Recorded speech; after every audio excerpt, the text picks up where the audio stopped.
seats. We will now begin the academic sessions.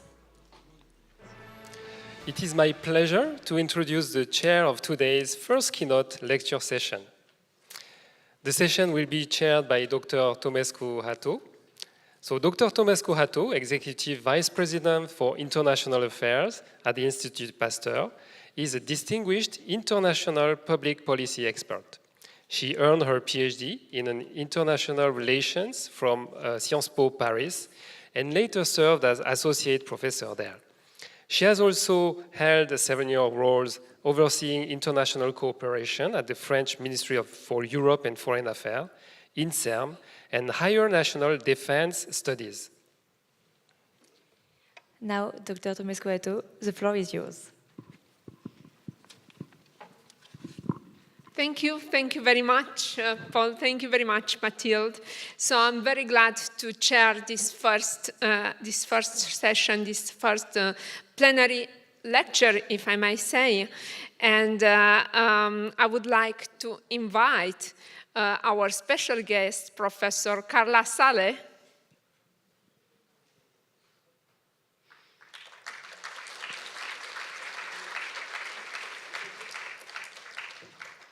for this first plenary lecture on enteric viral infections accelerating aging. Very short biography, because I know that your achievements are very long and it would be difficult to mention everything right now. So Professor Carla Saleh is a molecular biologist whose research focuses on mosquito-borne viral diseases and insect antiviral immunity.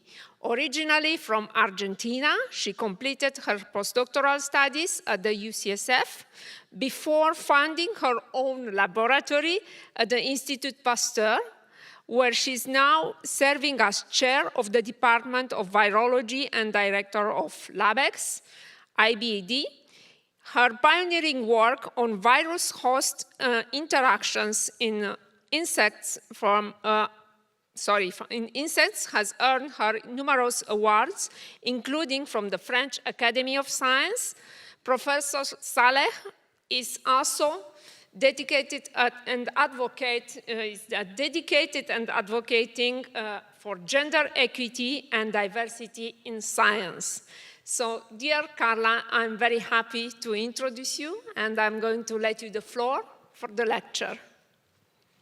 Thank you, Odette, and thank you all of you. Thank you, Korea, for this warm welcome. It has been a pleasure to discover your country and your culture, and I feel honored to be here. So let me take the first minutes of this talk to convey to you a message of our General Director, Yasmin Belkay, that couldn't be here today. She wants me to talk to you about why partner with us, why Institut Pasteur. So just for the history, Institut Pasteur was created almost 140 years ago, so it's almost as old as the friendship between Korea and France. It was created by Louis Pasteur in 1887, and it's a non-profit foundation that from the beginning it was created, it was conceived as an international network to work against infectious disease. Institut Pasteur has evolved from a world leader in microbiology to a global health institute. In Paris, we have 1,760 researchers and engineers, 161 pathogen studies, with 80% of the campus dedicated to infectious diseases. We have 4 scientific priorities to serve society. These scientific priorities are infectious disease threats, environmental transitions and health in the current context of global warming and climate change, health and disease at the extreme of life, and the origin of disease. In order to take care of these 4 priorities, we have flagship projects that constitute all of them several occasions of collaborations with our foreign partners. So let me focus on the flagship projects that give Korea an opportunity to collaborate with us. The first flagship project is the Center for Vector-Borne Disease. It's a new infrastructure of 9,000 square meters that is being built as we talk in Institut Pasteur. This new center will have 40 research entities involved in the study of infectious disease transmitted by vector. It will have a capacity of 240 researchers. It is around 100 million euros investment. But what is extremely important is the technology that will be present in this center, as we will have in BSL-3 containment the capacity to do imaging from the molecule to the infected organism. So the entire thing, from the molecule to the fixed tissue, to the live tissue, to the organism. And there is a building that is conceived with space for external partners. So we expect to have a lot of collaborations to study infectious diseases transmitted by vectors. Another flagship project is the Center for Vaccinology and Immunology. This afternoon, Guillemette will introduce this center, so I will not talk about this. A third flagship project is the Pasteur Microbiome Center, led by our scientist, Benoit Chassin. This is an integrative and translational center that is studying how to get personalized medicines through the manipulation of the microbiome. It's bridging research and clinic. Of course, it also has a big component of education, and is a good opportunity of partnership with the Pasteur Network. The Pasteur Pandemic Preparedness Initiative, led by Arnaud Fontanet, is another flagship project. We have a total of 102 laboratories that are ready in any moment to react to an emergence. So we have a task force management, interactions with the hospital, interactions with the national reference centers, and the idea is to move very quickly for identification, diagnostic, and development of treatment. Finally, AI. Like Doctor mentioned, AI is central in today's study and research and biology. So Pasteur wants to strengthen the leadership in AI by integrating new expertises, mobilizing data, academic partnerships, and there is a flag project that is called Digital Bacteria that is to create a synthetic AI bacteria that is led by Aude Bernheim and David Vicard, if that is something that will interest you. Of course, Pasteur would not exist within the network. Pasteur Paris is a proud member of the Pasteur network. Probably you know that there are 32 Institut Pasteur around the globe, more than 5,000 researchers committed to fight infectious diseases. And we have all kinds of consortia that have been created through the time between Institut Pasteur of Paris and the Institut Pasteur of the network. Here in the map, you see some of these consortia, and I want to bring the attention to the Pasteur Network courses. That is one of the key missions of Pasteur education. And that is something that was discussed yesterday with Institut Pasteur of Korea to reinforce the courses and the education aspect. So finally, in order to do that, one of the things that Pasteur is doing is creating this collaborative call that is called SPARK, that is to identify young group leaders in Institut Pasteur, in all the Institut Pasteur of the network, that will apply together for incentive funding to develop high-risk, high-gain projects that will allow for collaboration, cohesive environment, friendship, sustainability, and the excellence and advancement of science. So the first SPARK project was last year. It was highly successful. There was at least 18 projects that were applied for different parts of the network, and 4 projects that you can see here that were granted, one of them in the Institut Pasteur of Korea. So SPARK is one of the small things we can do to work all together, but certainly there is many more opportunities of collaboration. So that is the message of our director. Please consider us, partner with us, let's collaborate with us, and now let's talk about science. So now I changed my hat. My name is Carla Salea, I direct the unit of viruses and RNAi, and today I want to talk to you about viral infections and aging. Basically, I will show you that being infected by a virus will accelerate your aging. So what we do in the lab is to understand how do insects cope with viral infection. Why we do that? Because as you know, insects are vector for several infectious diseases. However, the insect is never sick. The insect is never displaying a symptom. Have you ever seen a mosquito with fever? No. So how is the insect doing this? So we try to understand the immunity of the insect, and once we understand it, we try to manipulate the insect immunity in order to prevent the transmission to the human. Basically, in the lab, what we try to do is to make insects sick.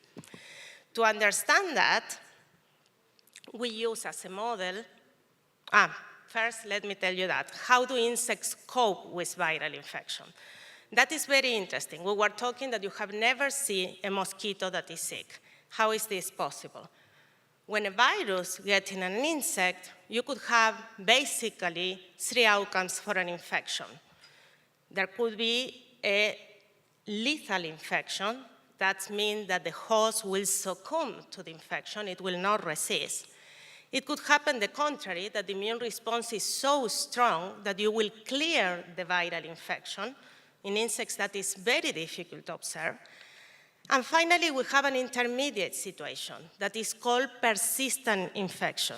Persistent infections in insects are different for chronic or latent infection in mammals, because in insects, a persistent infection is characterized for an abundant viral replication. So when you see an insect, think of an insect like a bag full of virus. The virus is actively replicated inside the insect. However, there is a perfect equilibrium between viral infection and immune mechanisms that allow the infection to go on and the insect to not have a fitness cost to this infection. In order then to study persistent infection and the effect of the persistent infection in the host, we use as a model Drosophila melanogaster. You all know Drosophila. If you don't work with Drosophila, you know it because it's in your kitchen.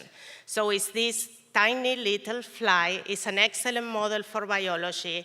It has a very quick breeding cycle, 10 days from egg to adult. But what is even more interesting is that you can study large populations when you study flies, that these are very short-lived organisms when you can do experiments where you will have the entire lifespan of the organism in a month in your lab. But something even more important for the talk of today, the gut of Drosophila in a structure and composition mirror the gut of the human. It's also very important to understand that 70% of genes that explain disease in humans are also conserved in Drosophila. So that has made of Drosophila one of the best and most appreciated model organisms to study immunity and infections through the years. Drosophila is also persistently infected. Actually, it's very common to work with Drosophila infected without knowing it. Most of the laboratory stocks of Drosophila that you use are infected. You can see it in the graphic in the left. These are stocks from different labs, and these are viruses that have been sequenced. And each square means the presence of a virus. So you see that there is no one single stock free of virus. Not only that, it's not only one virus. One stock can carry several viruses. Is that true in nature? Yes. If you look at the graphic in the right, these are wild populations of Drosophila collected in different parts, like Australia, Portugal, South Africa, and in the X, you have the different virus. And again, you see that natural populations of Drosophila are also heavily infected. So Drosophila is commonly persistently infected. In order to understand what is the effect of persistent infections, what we did in the lab was to establish mono-persistent infections. So we got our flies, we eliminate all the viruses, and then we create mono-associations, one fly, one virus. So we use 4 different viruses belonging to different viral families: DAV for Drosophila A virus, DCV, norovirus, and Bloomfield virus. And you can see that they have very different strategies of replication. And we generate persistent infected lines. And one thing that we observe when we start characterizing these lines is that they have a gut pathology. What is very important to mention is that all the viruses we use are enterovirus. What is an enterovirus? Is the enterovirus that get by the oral fecal route of transmission. So normally the fly contracts the virus when it's eating, so it's in food, in decaying food, and then it is excreted. And then the next fly come and eat in this dirty food, and that is how it gets sick. For example, poliovirus is an enterovirus. What we notice is that if we get a fly that is 8 days old, that is a very young fly, if the fly is not infected, you can see in the figure in the left, is the gut architecture. And doesn't matter if you have never seen a gut of a fly, you can immediately see that the architecture is very well conserved. The big nuclei, that is a DAPI coloration, so the big nuclei are the enterocytes, and the little dots are the neuroendocrine cells and the intestinal stem cells. However, if I get an 8 days old fly that is infected with one of my viruses, you see immediately in the figure of the right that the gut architecture is not conserved. Basically, we have dysplasia. We have a disruption of the gut homeostasis that is induced for the virus. When you have a fly that is not infected, but that is old, for example, a fly at 45 days, it looks like the fly in the right. So then we have this question. The gut in the right, the gut that is infected, what is the age of this infected gut? And that came the question, 2 questions actually. Do persistent viral infections impact aging? And how can we measure aging? How can we differentiate aging for the immune response? Because, for example, when you work with viruses like HIV, SARS-CoV-2, hepatitis C, there has been link with aging. But the link is through the immune response, inflammation, exhaustion of stem cells. That is what finished killing the host.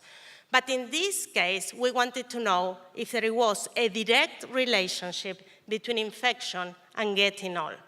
So this work is the work of my postdoc, Ruben Gonzalez, that at the end of the month, he will be a PI at University of Vigo. And the paper is published today. The embargo finished at 5 p.m. West Coast time, so you have to wait a little if you want to read it. So basically, to study aging, it's very important to understand the difference between chronological age and biological age. Chronological age is the age we have, is the time that have passed. Biological age is our physiological status. So you can have a biological age that corresponds to a chronological age, or due to different experiences that you have had in your life as an organism, you have a biological age that is more or less than your chronological age. If that is very clear, you will follow the rest of the talk. So, in order to estimate the biological age of an organism, it was very important to develop a method. So we use Raptor, that is a machine learned tool, in order to create an estimate for biological age. Raptor, you need a lot of mathematics to do Raptor, so I am not the good person to explain mathematics. You can talk to Ruben. But basically what we did was to create a reference for healthy flies. So we did whole transcriptomic of flies at different age. You see there in the green circles, at 1, 6, 12, 25, blah, blah, blah, blah, days old of the fly. And we did whole transcriptomic. Then we put it through the learning machine system, and we create a reference. In the reference, the chronological age corresponds to the biological age because these are healthy flies. So if a fly is 12 days old, it has a biological age of 12 days. But what we did after was to do transcriptomics of all of our infected flies and calculate their biological age. And you immediately see in green is always the uninfected, right? Where 12 is 12. But what you can see now is that the biological age of infected flies is more than their chronological age. So if you look at DAV, for example, at 12 days old, the fly has almost 40 days old in biological age. And at 25 days old, it has almost 60 days old. So you see the same for Drosophila C virus. For Bloomfield and Nora, you see a different behavior. You see that at the beginning there is aging, and then somehow, we can discuss that later, it recovers. For Nora, it seems almost that it gets younger. But what we are seeing is that persistent viral infections are accelerating aging. Do other factors modulate aging? So we check, for example, what happened in the case that you are able to clear the viral infection. We say that it's rare, but it happened. For example, flies infected with Drosophila C virus are capable of totally eliminating the infection. And we know that because we sequence, we do plaque assays, so there is no more virus anywhere. However, once you got the signal to get all, even if the virus disappears, your system is set and you will age. There is no reversion of aging, even if the virus is not there anymore. We check if there was a difference with the sex. Females and males, they both age at the same speed. So there is not an advantage of being female or male.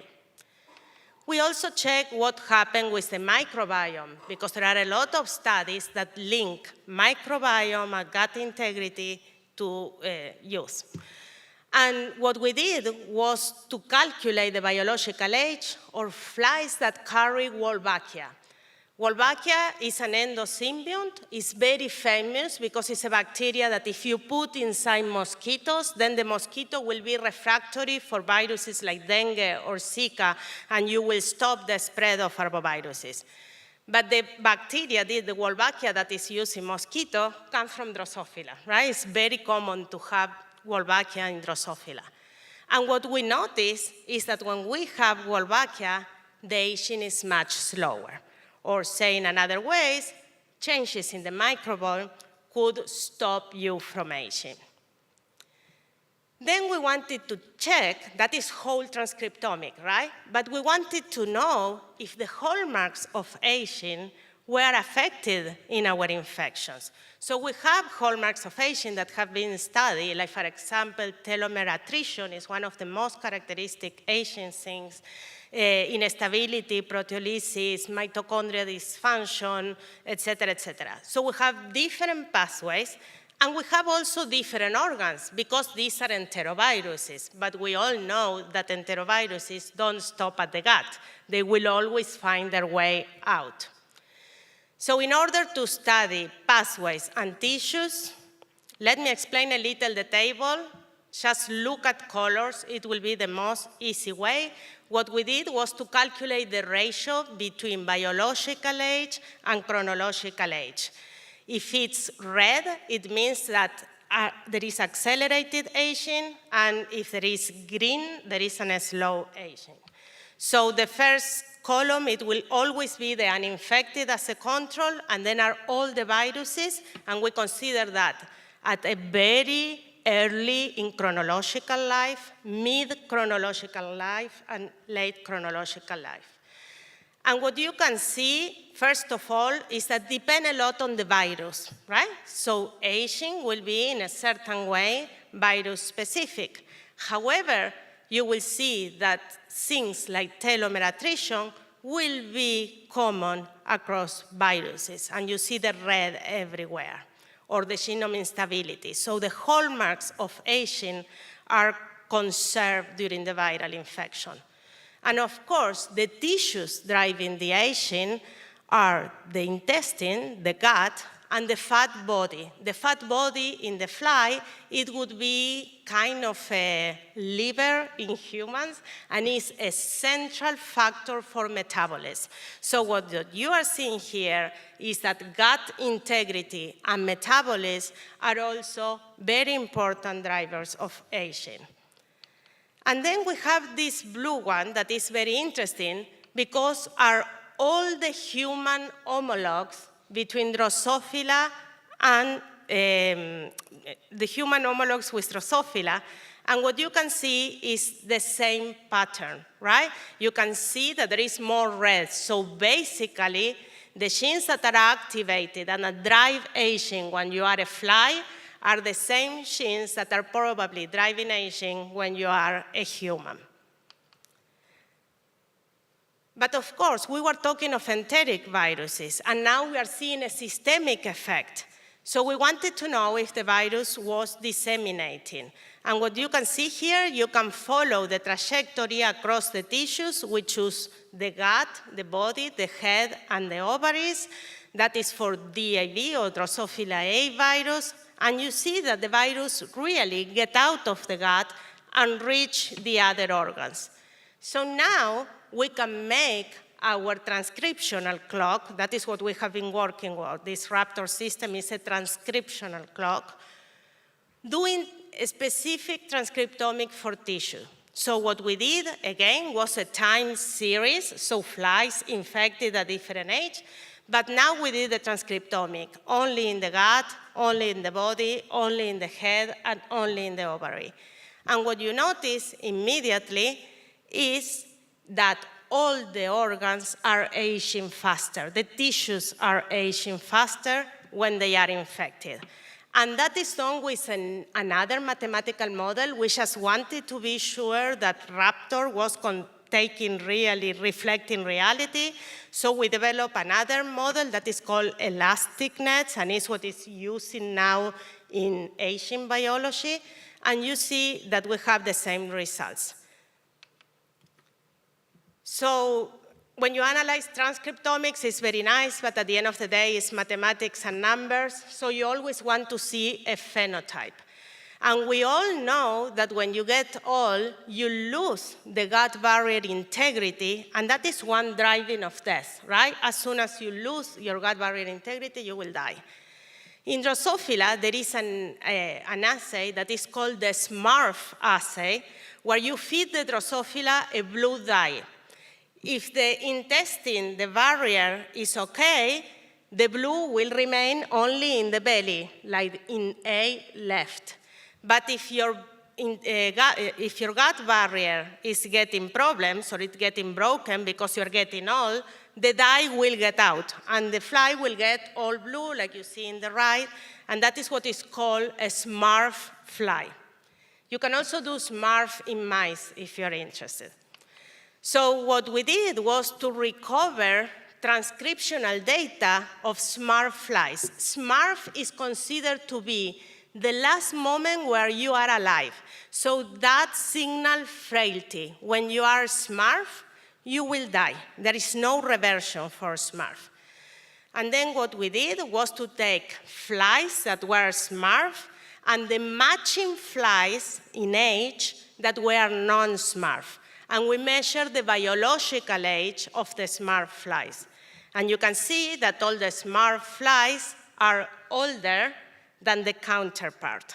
And more the time, the chronological time goes by, like day 40, now they are close, because the fly chronologically is getting old.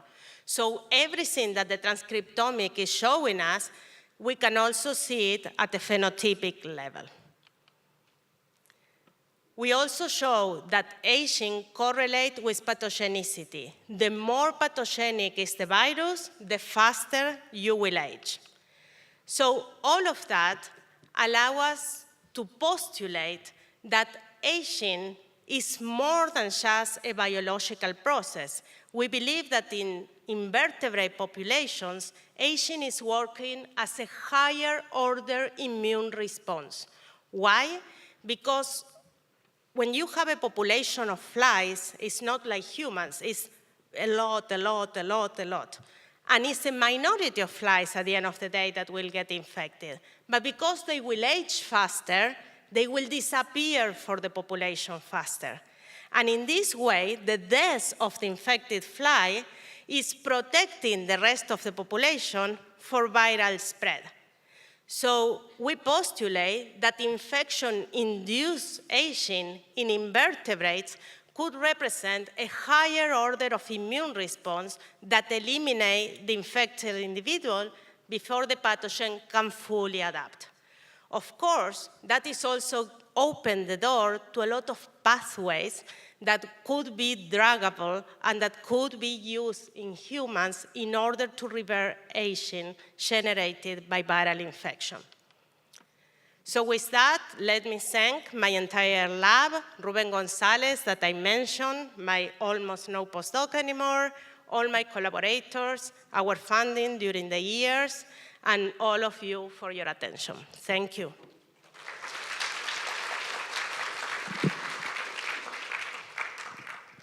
Thank you very much, Carla, for this amazing, insightful presentation. So now the floor is open for debate, questions, comments for Carla. Please, I see already one hand. So, fascinating talk. Thank you for the presentation. I was wondering if you have started to dissect the mechanism underlying this interesting link between infection and aging.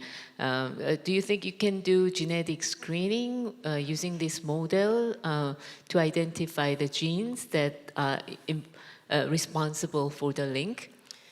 So we are starting to dissect the mechanism. We are not an aging lab, so we have to learn a lot. What we're doing now exactly is studying epigenetic marks, because in mammals, aging is very much related to changes in epigenetic marks. So right now, we have the 4 tissues I show you, gut, brain, body, and ovaries, and we are studying the change of an epigenetic marks to see if that could be one of the reasons.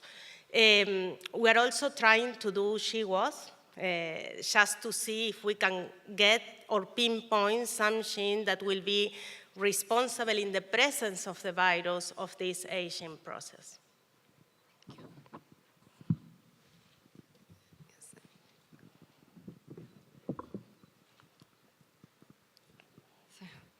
Thank you very much for your presentation. It was very interesting. So my question is, if the virus fully adapts to the host immune system, will the virus-induced aging also stop? I think that yes, because I show you a condition where you have viral clearance and the aging is not reversible. So when the virus first comes, it needs time. The adaptation will take time. It's virus evolution. And the first burst of aging will not be reversed. However, it could be diminished, I think, with certain interventions. And for example, I believe that the manipulation of the microbiome could be key in order to stop aging or at least to make it slower. And is that because virus no longer triggers immune response? Because virus? Virus doesn't not trigger any more immune response. Is that why it stops the accelerating aging process? The immune response in insects, the antiviral immune response, is constitutively expressed. So there is not one single moment of the life of the insect, if the insect is normal, that you don't have an antiviral response.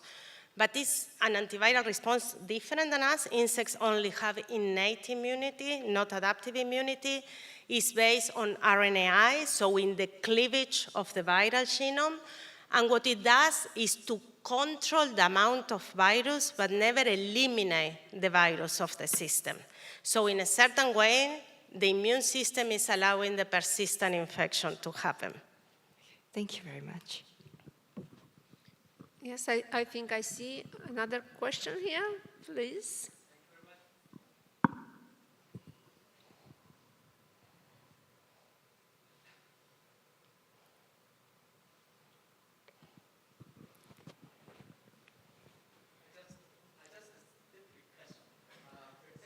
For your interesting talk. I have a very simple question. There are so many enteric viruses which can impact to human or a mouse.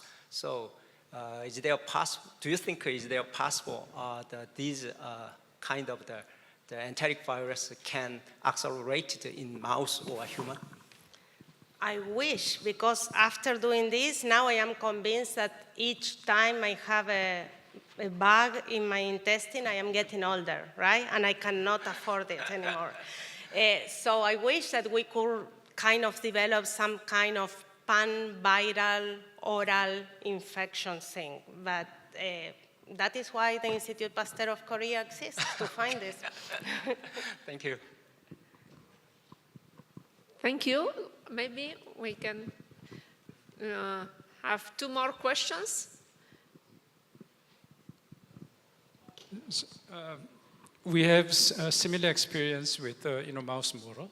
We have shown that TLR5 signaling is required for the decelerating aging. If we stimulate TLR5 pathways at a certain level, we could see the almost rejuvenation of aging. That is quite related with the integrity of intestinal epithelium. You have shown the interaction between your enteric virus and Wolbachia, and the Wolbachia should have some pathogen-associated molecular pattern, like the toll-like receptor agonist, flagellin. That should have somehow interaction between. There should be interaction between the microbiome-mediated homeostatic innate signaling could somehow affect the intestinal epithelial integrity as well as the basal level immune responses. So please tell more about your work with Wolbachia. Okay, so I didn't show for lack of time, but one of the things we know is that the older, chronologically older a fly gets, even if it's not infected, it has a microbiome dysbiosis, yes? So if you culture the bacteria inside the gut of a fly, when the fly is young, you get 1 or 2 colonies, but when the fly is old, you get a lot of bacteria. And if you do the transcriptomic, you will see that pathways like the Toll pathway or also the production of antimicrobial peptides, that is the final response of the Toll pathway and the IMD pathway, are overexpressed. So this dysbiosis and this overproduction of bacteria when you are old certainly are producing an upregulation of antimicrobial peptides and Toll.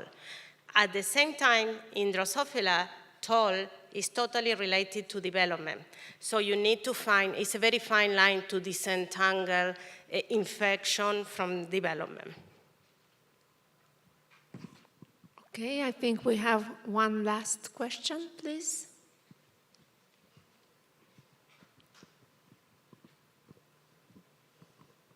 Thank you. This is very interesting. So I was wondering if you have really observed the infected fly die earlier than the healthy individual. It's just showing the apparently looking aged, but the lifespan is a different problem. So have you ever observed? Healthy fly that age faster? Age faster, but lifespan, in terms of lifespan. Chronologically. Yeah, chronologically. Yeah, but then they are mutants, right? So for example, in our SheWAS collection, we have 200 different lines of flies, right? With different, with different genome ingredients, let's say. And some flies live less, even if they are clean of virus. But then I don't know if they are healthy because I don't know what happened exactly in the crossing of the SheWAS. But you know, aging in healthy flies is a Gaussian curve, and you will always have some flies that die earlier and some that die very late. But the Gaussian in the lab, that is like a spa and perfect conditions, will be around 60 days, right? In nature, a fly will not live so long. A mosquito will not live so long. And that is important also to mention why we couldn't observe these kind of things before. Because you only study for the time that the mosquito or the fly are only alive in nature. That is between 1 and 2 weeks. And these are things that we see much later. Yes, sir. So I have another question. So you see the accelerated aging in statin or its whole body.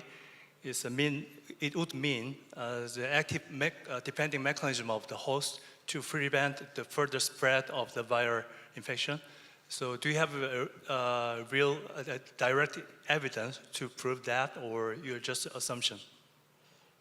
I don't know how the virus spread to the other organs. Most of these viruses, we don't know the receptors. It could be. I think it could be just a simple outcome of the being impacted by the pathogen and die earlier. It's just a result. But you have another. You show the meaning. So the possible meaning is an active mechanism of the host to prevent the further spread. Yes. So I was wondering if you have the real evidence to prove that. No, I am working on this. Okay, thank you. Thank you very much. Thank you. Thank you very much, Carla, for this first plenary session. So thank you.